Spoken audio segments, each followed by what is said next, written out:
नवीन प्रभाग रचनेनुसार आता निवडणुका होणार आहेत। प्रभाग रचनेला आव्हान देणाऱ्या सगळ्या याचिका फेटाळण्यात आल्या। ओबीसी आरक्षणासह निवडणुका होणार असल्याची माहिती आता मिळते। महापालिका, नगरपालिका आणि जिल्हा परिषद निवडणुका नवीन प्रभाग रचनेनुसार आणि ओबीसी आरक्षणासहित होणार आहेत। आज दोन याचिका सर्वोच्च न्यायालयाने फेटाळल्या। लातूर जिल्ह्यातल्या औसा नगरपालिकेची निवडणूक ही 11 मार्च 2022च्या पूर्वीच्या वॉर्ड रचनेप्रमाणे घ्यावी अशी विनंती करणारी याचिका सुप्रीम कोर्टात दाखल करण्यात आली होती। ही याचिका सर्वोच्च न्यायालयाने फेटाळली। ही निवडणूक सुद्धा नवीन प्रभाग रचनेप्रमाणे घेण्यात यावी असं निवडणूक आयोगाने अधिसूचित केलं होतं। ही याचिका सर्वोच्च न्यायालयाने फेटाळली। त्यामुळे आजच्या आदेशाप्रमाणे आता नवीन प्रभाग रचनेनुसार निवडणुका होतील हे पुन्हा एकदा स्पष्ट झालं। आगामी स्थानिक स्वराज्य संस्थांच्या निवडणुका आता नवीन प्रभाग रचनेनुसार होणार असल्याची माहिती समोर येते। अधिकची माहिती घेऊयात आमचे प्रतिनिधी ओम देशमुख यांच्याकडून। ओम, महत्त्वाची अपडेट आहे, आता सगळ्या निवडणुका नवीन प्रभाग रचनेनुसार होतील असं म्हणण्यात आलेलं आहे। काय अपडेट्स मिळत आहे? निश्चितच खरं तर सुप्रीम कोर्टातनं हा एक अत्यंत महत्त्वाची अपडेट समोर येते। या संदर्भामधल्या दोन याचिका ज्या होत्या त्या सर्वोच्च न्यायालयाने फेटाळलेल्या आहेत। मुख्यत्वे महापालिका, नगरपालिका, जिल्हा परिषदेच्या निवडणुका ज्या आहेत त्या नव्या प्रभाग रचनेनुसार आणि ओबीसी आरक्षणाच्या सोबतच घेतल्या जातील अशा प्रकारच्या स्पष्ट सूचना ज्या आहेत त्या कोर्टाकडून देण्यात आल्या। लातूर जिल्ह्यातल्या औसा नगर परिषदेची निवडणूक 11 मार्च 2022 पूर्वीच्या वॉर्ड रचनेप्रमाणे घ्यावी अशी एक या संदर्भात एक याचिका खरं तर दाखल करण्यात आली होती आणि या याचिकेवर निर्णय देताना सुप्रीम कोर्टाने हा महत्त्वाचा मुद्दा या ठिकाणी नमूद केला। त्यामुळे ही याचिका सर्वोच्च न्यायालय फेटाळल्यामुळे आजच्या आदेशाप्रमाणे नवीन प्रभाग रचनेनुसारच येत्या महापालिका, नगर परिषद आणि जिल्हा परिषदेच्या निवडणुका होतील हे जवळपास आता स्पष्ट झालेलं आहे। सुप्रीम कोर्टाने असं देखील म्हटलंय की नवा प्रभाग रचना हा पूर्णपणे राज्य सरकारचा अधिकार आहे। राज्य विधिमंडळाने तसा कायदा केलाय, त्यामुळे राज्य सरकारच्या या कायद्याला स्थगिती नसल्यामुळे पूर्णपणे हा अधिकार राज्य सरकारचा असल्याचं सुप्रीम कोर्टाने स्पष्ट केलं। त्यामुळे महापालिका आणि स्थानिक स्वराज्य संस्था निवडणुकीच्या दृष्टिकोनातून ही अत्यंत महत्त्वाची अपडेट म्हणावी लागेल। नक्कीच ओम, त्यामुळे महत्त्वाची आता माहिती समोर येते। नवीन प्रभाग रचनेनुसार आता निवडणुका होणार आहेत। प्रभाग रचनेला आव्हान देणाऱ्या सगळ्या याचिका सर्वोच्च न्यायालयाने फेटाळल्या।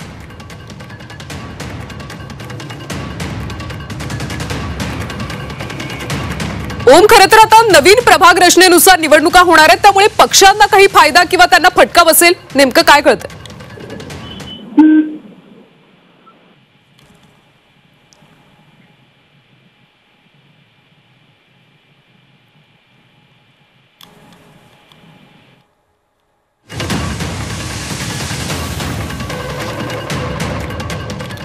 तर महत्त्वाची बातमी समोर येते। नवीन प्रभाग रचनेनुसार आता निवडणुका होणार आहेत। प्रभाग रचनेला आव्हान देणाऱ्या याचिका फेटाळण्यात आल्या।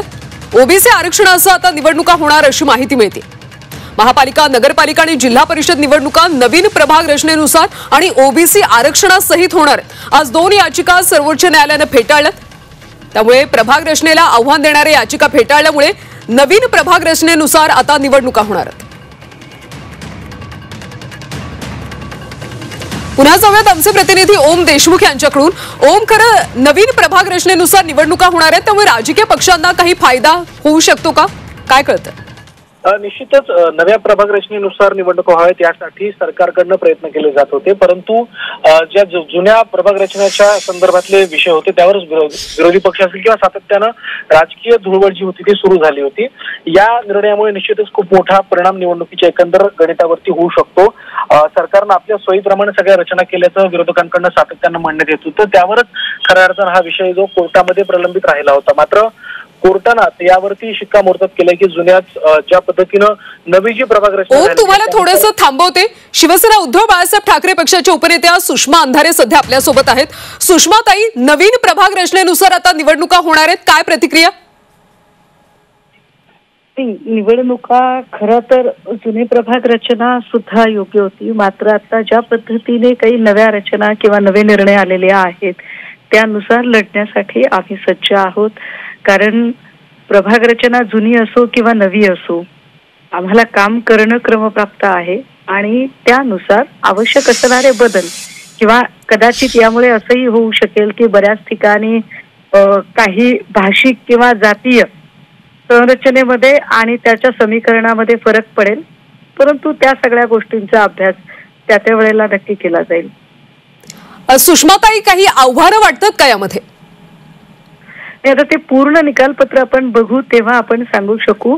आव्हानं डिलिमिटेशनच्या मध्ये कधीही आव्हानं असतात, कारण मतदारसंघाची जेव्हा पुनर्रचना होते त्यावेळेला एक पारंपरिक जो वॉर्ड असतो तो सगळा पारंपरिक वॉर्ड बदलला जातो आणि त्यामुळे जेव्हा मतदार इकडचे तिकडे होतात तेव्हा निश्चितपणे त्याच्यात फरक पडतो. मात्र त्या सगळ्या आव्हानांवर आता मात करत काम करणं आहे आणि ते करू आम्ही. आणि सुषमाताई, याच्यामध्ये एक नवीन अपडेट म्हणजे ओबीसी आरक्षणासहित निवडणुका होणार आहेत. हा चांगला निर्णय आहे. ओबीसींना त्यांचा वाटा मिळायला हवा, त्यामुळे ओबीसींच्या आरक्षणासह जेव्हा निवडणुका होत आहेत तेव्हा अतिशय चांगला क्रांतिकारी निर्णय आहे. आता या ओबीसीमध्ये ओबीसी पुरुष आणि ओबीसी महिला ही उपवर्गवारी झालेली आहे का हे एकदा आपल्याला बघायला लागेल आणि ती तशी झाली असेल तर अजून उत्तम आहे. नक्की सुषमाताई, धन्यवाद या सगळ्या सविस्तर प्रतिक्रियेसाठी. तर काँग्रेसचे नेते सचिन सावंत सुद्धा सध्या आपल्यासोबत जोडले गेलेले आहेत. सावंतजी, नवीन प्रभाग रचनेनुसार आणि ओबीसी आरक्षणासहित आता निवडणुका होणार आहेत, काय नेमकं आव्हान वाटतंय?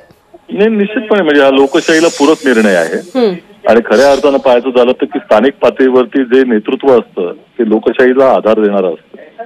आज इतकी लूट या सरकारनं केली होती आणि जाणीवपूर्वक या निवडणुका टाळण्यासाठी कोर्टामध्ये देखील प्रयत्न केला गेला, पुढे ढकलण्याचा प्रयत्न झाला आणि ही सगळी सत्ता आपल्या हातातच राहावी आणि त्याच्यातनं मलिदा आपणच खावा, त्यांच्यावरती वचकच राहू नये. स्थानिक नेते असतात, त्यावेळेस प्रश्न विचारले जातात, ते प्रश्नांचे उत्तर देखील मिळू नयेत, अशा तऱ्हेची त्यांची प्रवृत्ती होती.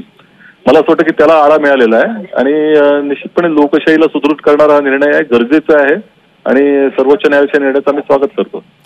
सावंत सर, खरं तर हा निर्णय आल्यानंतर पक्षीय पातळीवर तुम्हाला काही तयारी करावी लागेल का अधिकची? निवडणुकांची तयारी आमची सुरूच झालेली आहे, त्याच्यात काही शंका नाही. कारण या संदर्भामध्ये अपेक्षा आम्हाला हीच होती की या डिसेंबर पर्यंत झाल्या पाहिजेत. या सरकारनं, महायुती सरकारनं फार पुढे ढकलण्याचा प्रयत्न केला या निवडणुका होऊच नये म्हणून. त्यांना एक आत्मविश्वासही नव्हता की या निवडणुका जिंकतील. परंतु दुसरी गोष्ट, जनताही या निवडणुकांची वाट बघते, कारण हे जे काही पाप चाललेलं आहे, जे काही ज्या पद्धतीची अनैतिकता या सरकारमध्ये चालू आहे, दिवसेंदिवस या सरकारची अब्रू जाते, त्याचं फळ त्यांच्या पत्रामध्ये टाकण्यासाठी जनताही तयार आहे. नक्कीच सावंतजी, आपल्यासोबत भाजपचे प्रवक्ते केशव उपाध्ये सुद्धा आहेत. उपाध्येजी, एक महत्वाचा निर्णय आलेला आहे नवीन प्रभाग रचनेनुसार आणि ओबीसी आरक्षणासहित आता निवडणुका होणार आहेत. असं या निवडणुका ह्या प्रभाग रचनेच्या विरोधामध्ये कोण गेलं होतं न्यायालयात, जरा माहिती घ्या. या आम्ही सातत्याने आग्रही होतो की या पद्धतीने आम्ही आंदोलनही केली होती, या स्थानिक स्वराज्य संस्थेच्या निवडणुका झाल्या पाहिजेत हे आमचं म्हणणं होतं. आणि त्याच्या विरोधामध्ये हीच मंडळी सगळी जी महाविकास आघाडीतली डायरेक्ट इनडायरेक्ट संबंधित लोक आहेत ती लोक या प्रभाग रचनेविरुद्ध कोर्टात गेली होती आणि ती या निवडणुका लांबवण्याचा प्रयत्न सातत्याने सुरू होता. आम्ही तर केव्हाच तयारी होतो. या निमित्ताने तर काय विना दूध म्हणजे सचिन सावंत म्हणणं अगदी खरं आहे, दूध का दूध पाणी पाणी होऊन जाईल. जे समोर दिसतंय या सगळ्या विषयामध्ये निवडणुका होतील. सत्य परिस्थिती विधानसभेला ज्या पद्धतीने निकाल आला आम्हाला विश्वास आहे तोच निकाल पुढेही परत येईल. नक्कीच उपाध्येजी, सावंतजी सुद्धा आपल्यासोबत आहेत. सावंतजी, तुम्ही ऐकलं असेल उपाध्ये म्हणतात की विरोधकांमुळेच या निवडणुका लांबणीवर पडल्या. हे सगळे हास्यास्पद दावे ते करत राहणार, कारण ज्या पद्धतीनं आम्ही कोर्टामधल्या सुनावण्या पाहत होतो कशा पद्धतीनं सरकारी वकील पुढची तारीख पे तारीख मागत राहायचे हे आम्ही पाहत होतो. त्यांना या वस्तुतः या निवडणुका नकोच होत्या, कारण संपूर्ण सत्ता नगरविकास खात्याच्या माध्यमातून यांच्याकडे आहे आणि ग्रामविकास खात्याच्या माध्यमातून आहे. त्यामुळे त्याच्या माध्यमातून जो पैसा मिळतो त्याचं बळ त्यांना सोडायचं नव्हतं. मला असं वाटतं की या संदर्भामध्ये आता लोक वाट बघतायत या निवडणुकांची. आता ते झालेलं आहे, सर्वोच्च न्यायालयाने शिक्कामोर्तब केलेलं आहे आणि आता लाडक्या बहिणींची देखील वाट बघतायत की कशा पद्धतीने त्यांनी फसवणूक केलेली आहे या सरकारनं, ते उघड पडलेलं आहे. उपाध्येजी, काय उत्तर द्याल की तुम्हालाच निवडणुका नको होत्या? मला सांगा, त्यांच्या संबंधित लोक कोर्टात गेली होती, ती निवडणूक जी होती या निवडणुकीच्या विरोधात कोर्टात कोण गेलं होतं? माझं उत्तर देतच आहे सावंतजी. तेव्हा कळेल की या निवडणुका त्यांना कशा नको होत्या, यासाठी त्यांनी प्रयत्न केले, तरी सुद्धा ते उघडे पडले आणि त्यानंतर आता मला असं वाटतं निवडणुकीला सामोरं जावं लागेल. आणि खरंच आणि कोणी नाही, सगळ्या लाडक्या बहिणी ज्या आहेत त्या आनंदी आहेत. त्यांना ठरल्याप्रमाणे, शब्द दिल्याप्रमाणे त्यांना नियमितपणे मानधन मिळतंय. त्यामुळे अशा पद्धतीने असं कुठलाही विषय हा जगत नाही. सावंतजी, काय उत्तर द्याल? आता काय म्हणजे असं आहे की उलट्या बोंबा याला म्हणतात. पहिली गोष्ट अशी आहे की अशीच बोलायचं की कोणतरी गेलो होतो कोर्टामध्ये, कोणतरी गेलो होतं, नावं सांगायचे नाहीत. प्रश्न असा आहे की आता हे लाडके भाऊ निघाले लाडक्या बहिणींचे, ते आपल्या समोर आलेलं आहे. अनेक महिला ज्या पद्धतीनं त्यांना टाळण्यात आलेल्या आहे, त्या लिस्टमधनं काढण्यात आलं त्यांना, हेही आपल्या समोर आहे. आणि या संपूर्ण राज्याची जी वाताहत आपण पाहतोय, डान्स बारवाले पाहतोय आपण, त्या ठिकाणी पैशाच्या बॅगा पाहतोय, कशा पद्धतीनं बॉक्सिंग करतात ते पाहतोय, आणि ही सगळी सुंदपसंदी देखील पाहतोय. अनैतिकता प्रचंड मोठ्या प्रमाणात वाढली या सरकारपासून. मुख्यमंत्र्यांना हतबल व्हावं लागतंय हेही पाहतोय. त्यामुळे आता हे सगळ्याचं पापाचं माप म्हणजे आता भरल्यानंतर आता ते पदरात पडणारच आहे. त्यामुळे निवडणुकांची वाट बघावी उपाध्यक्षांनी, बघावं त्यानंतर. नक्कीच सावंतजी, आता त्यामुळे निवडणुका कशा पद्धतीने होतात, स्थानिक पातळीवर काय काय आव्हानं असतात, हे सगळंच पाहणं महत्वाचं. धन्यवाद या सविस्तर प्रतिक्रियेसाठी. सध्या आपल्यासोबत मनसेचे प्रवक्ते अविनाश अभ्यंकर सुद्धा जोडले गेलेले आहेत. अभ्यंकरजी, एक महत्वाचा निर्णय आलाय, नवीन प्रभाग रचनेनुसार आणि ओबीसी आरक्षणासहित आता निवडणुका होणार आहेत. हा जर निकाल आला असेल तर जो काही निकाल आलेला आहे त्याचा मान राखून 100% मनसे ह्या निवडणुकांमध्ये अतिशय ताकदीने उतरेल. आणि तुम्हाला दिसेल की मनसेचा परफॉर्मन्स अतिशय उत्तम असेल. कारण आता त्याच्यावरती भाष्य करून काहीच उपयोग नाही. जे काय व्हायचं होतं त्याचा निकाल सन्मान्य न्यायालयाने दिलेला आहे. त्यामुळे नक्कीच ज्या काही निवडणुका असतील त्या पूर्ण ताकदीने लढणं, तळागाळापर्यंत जाऊन काम करणं आणि जास्तीत जास्त संख्येने आपली लोक जिंकून आणणं, हेच आमच्या समोर एक ध्येय राहील. अभ्यंकरजी, या निकालामुळे खरं तर स्थानिक पातळीवर काही आव्हानं वाटतात का? हे बघा, कुठलाही निकाल असतो त्याच्यामध्ये काही गोष्टी चांगल्या असतात, काही गोष्टी आव्हान देणाऱ्या असतात. परंतु हा पक्ष सन्मान्य राजसाहेबांचा आहे आणि जो काही न्यायालयाने निकाल दिलेला आहे, कळलं का, तो न्यायालयाने निकाल दिलाय, बरोबर. त्यामुळे त्याच्यावर भाष्य करणं योग्य ठरणार नाही. त्याच्यावर रडगाणी गाण्यापेक्षा जे काय समोर येईल त्याचा उत्तम अभ्यास करून संपूर्ण महाराष्ट्रात कशा प्रकारे मनसे तळागाळापर्यंत पोहोचवता येईल आणि उत्तम असं यश कसं संपादन करता येईल, हाच विचार आम्ही सर्व महाराष्ट्र सैनिक करू आणि तसेच आधीच राजसाहेब ठाकरे देते. नक्कीच अभ्यंकरजी, धन्यवाद या प्रतिक्रियेसाठी. सध्या आपल्यासोबत भाजपचे नेते राम कदम फोन लाईन वरून जोडले गेलेले आहेत. कदमजी, तुम्ही न्यायालयाचा निकाल ऐकलाच असेल, काय प्रतिक्रिया? माननीय न्यायपालिकेचा कुठलाही निर्णय आल्याच्या नंतर त्या निर्णयावर क्रिया प्रतिक्रिया असत नाही, त्या निर्णयाचं स्वागतच केलं जातं. त्यामुळे जो निर्णय आलाय त्या निर्णयाचं स्वागत. दुसरा मुद्दा, आम्ही काहीही झालं तरी पूर्ण महाराष्ट्रामध्ये महायुती म्हणून आम्ही निवडणुकीला सज्ज आहोत.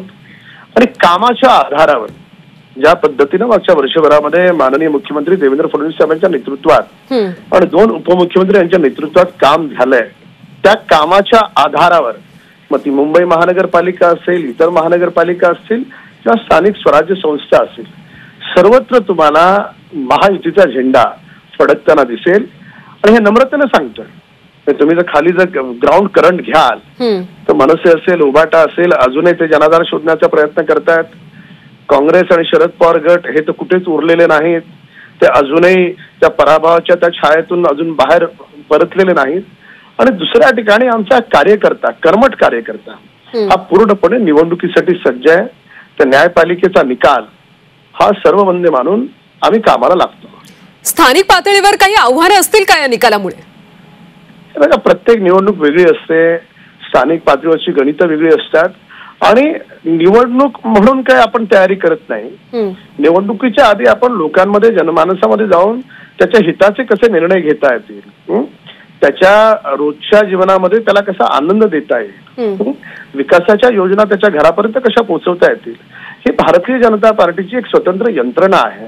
आणि ती यंत्रणा 24/7 निवडणूक असो नसो ती काम करत असते. आणि ज्या ठिकाणी महायुतीचा विषय आहे, गेल्या अनेक दिवसांपासून पूर्ण कार्यकर्ते, पक्ष, नेते, सरकार पूर्णपणे निवडणुकीसाठी सज्ज आहे. त्यामुळे न्यायपालिकेच्या निर्णयाचं स्वागत करत पुढे आता निवडणुका कधी येतात, कधी तारखा घोषित होतात, त्याची आता वाट पाहायची आणि काम करायचं. नक्कीच धन्यवाद कदमजी या सगळ्या सविस्तर माहितीसाठी, या सविस्तर प्रतिक्रियेसाठी. तर आता प्रभाग रचनेला आव्हान देणाऱ्या याचिका फेटाळण्यात आल्या, त्यामुळे ओबीसी आरक्षणासह नवीन प्रभाग रचनेसह आता निवडणुका होणार.